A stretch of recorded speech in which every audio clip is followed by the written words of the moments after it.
ভাবুন তো, আকাশ একদম পরিষ্কার, নেই কোনো মেঘ, নেই বজ্রপাত, কিন্তু হঠাৎ একটি বিশাল বিল্ডিংয়ের ছাদ থেকে শুরু হলো প্রবল বৃষ্টির মতো পানি পড়া।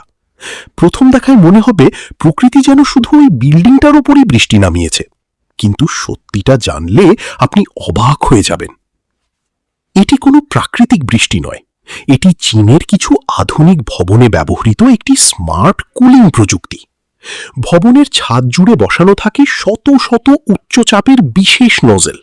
সিস্টেম চালু হওয়ার সঙ্গে সঙ্গে সেই নজেলগুলো থেকে সূক্ষ্ম পানির ফোঁটা নিচের দিকে ছিটকে পড়ে।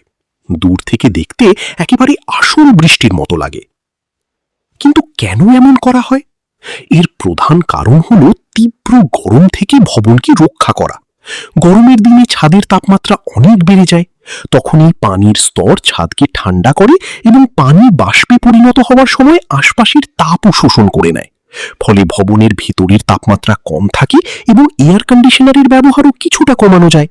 এতে বিদ্যুৎ সাশ্রয় হয় এবং ভবন আরও আরামদায়ক থাকে। তবে এই সিস্টেম সবসময় চালু থাকে না। সাধারণত প্রচণ্ড গরমের সময় বা নির্দিষ্ট সময়ের জন্য এটি চালানো হয়। তাই অনেক মানুষ প্রথমবার দেখে সত্যিই মনে করেন বিল্ডিংটির ছাদ থেকেই যেন বৃষ্টি হচ্ছে। প্রযুক্তি প্রতিনিয়ত আমাদের চমকে দিচ্ছে।